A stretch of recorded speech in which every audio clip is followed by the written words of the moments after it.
नमस्कार, आप देख रहे हैं अमर उजाला। मैं कृष्ण वल्लभ नारायण। दरअसल इस बार सितंबर से अक्टूबर तक बिहार में पर्व एवं त्यौहार हैं, इसलिए त्योहारों के कारण सिर्फ नवंबर महीने का समय मतदान के लिए बच रहा है।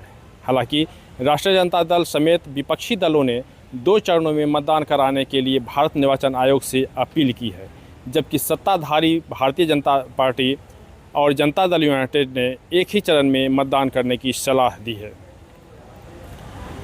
आइए अब इस पूरे समीकरण को हम समझेंगे कि आखिर कब कब चुनाव होने हैं, कब कब चुनाव हुए हैं। देखिए, मुख्य निर्वाचन आयुक्त ज्ञानेश कुमार ने इन अपीलों और सलाहों पर बात करने के बाद रविवार को पटना में प्रेस कॉन्फ्रेंस की, लेकिन इस दौरान भी चुनाव की तारीखों पर कोई बात नहीं की। वह रविवार शाम को दिल्ली पहुंचे और अब आज सोमवार को शाम 4 बजे भारत निर्वाचन आयोग का नई दिल्ली में संवाददाता सम्मेलन होने वाला है। माना जा रहा है कि इसमें चुनाव की तारीखें घोषित की जाएंगी। हालांकि चुनाव आयोग के संकेतों को देखते हुए 7 अक्टूबर के बाद अधिसूचना जारी होने की संभावना बताई जा रही थी। अब ऐसी उम्मीद की जा रही है कि बिहार विधानसभा चुनाव की अधिसूचना आज शाम 4 बजे जारी कर दी जाएगी। अब इस बात को समझते हैं कि आखिर कब कब हुए हैं चुनाव। बिहार में विधानसभा का चुनाव करीब 30-35 साल के दौरान 5-6 चरणों में होता रहा है। बस 2010 की बात करें तो चुनाव 6 चरणों में हुआ था। 2015 का चुनाव 5 चरणों में और 2020 का चुनाव 3 चरणों में हुआ था।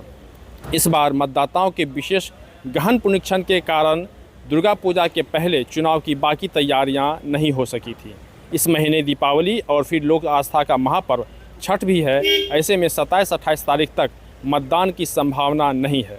राजनीतिक दलों ने भी छठ के बाद ही मतदान की तारीखें रखने की अपील की थी। हालांकि इसके साथ ही ध्यान देने वाली बात यह भी थी कि विधानसभा के कार्यकाल के प्रावधान के तहत 22 नवंबर के पहले बिहार में नई सरकार के लिए निर्णय होना है। इसलिए माना जा रहा है कि 2 चरणों में चुनाव कराया जा सकता है।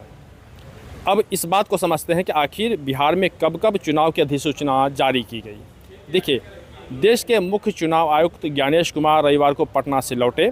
अब मतदान की तारीखें घोषित करना ही बचा है। मतदाताओं के गहन पुनरीक्षण पूरा कर मतदाता सूची जारी की जा चुकी है। बिहार की 243 विधानसभा सीटों पर चुनाव के लिए अमूमन सितंबर अंत तक अधिसूचना जारी होती रही है। 2010 में 27 सितंबर को पहले चरण की अधिसूचना जारी हुई थी और अंतिम 6ठे चरण का मतदान 20 नवंबर को कराया गया था। 2015 में तो 16 सितंबर को पहले चरण की अधिसूचना जारी कर 5वें और अंतिम चरण का मतदान 5 नवंबर को हुआ था। 2020 में पहले चरण की अधिसूचना 1 अक्टूबर को जारी हुई थी और तीसरे अंतिम चरण का मतदान 6-7 नवंबर को हुआ था। और अब आज 2025 की विधानसभा चुनाव की अधिसूचना संभवतः आज शाम 4 बजे तक जारी कर दी जाएगी, क्योंकि अभी जहाँ पे फ़िलहाल मेरी मौजूदगी है यह विधानसभा है और यहाँ से बाएं तरफ महज 4-5 कदम आगे निर्वाचन आयोग का कार्यालय है और वहाँ पे कल से ही वहाँ गहमा गहमी की स्थिति बनी हुई है। चूँकि आज शाम में अधिसूचना जारी होनी है, ऐसे में अब जो चुनाव की तैयारी है लगभग पूरी हो चुकी है और अब जो सत्ता पक्ष हो या विपक्ष है, ये दोनों अब मैदान में उतरेंगे और जो आम जनता है उनको लुभाने की कोशिश करेंगे।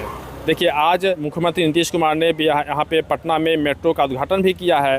तो बिहार में विकास के कई तरह के काम किए गए हैं। ऐसे में जो सत्ता पक्ष है मुख्यमंत्री नीतीश कुमार इसकी भी गिनती करें कि भाई एनडीए में हमने ये किया है, तो कुल मिलाकर कहें तो जो सत्ता पक्ष है वहीं विपक्ष है वो भी अपनी बात को कहेगा कि किस तरह से सरकार को लगातार मुख्यमंत्री पर लगातार ये हमलावर होते रहे हैं।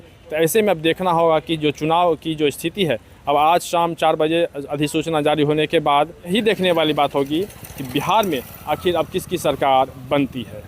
पटना से अमर उजाला के लिए कृष्ण वल्लभ नारायण। अगर आप ये वीडियो YouTube पर देख रहे हैं तो हमारे चैनल को सब्सक्राइब कर बेल आइकन दबाएं और Facebook पर देख रहे हैं तो हमारे पेज को लाइक करें।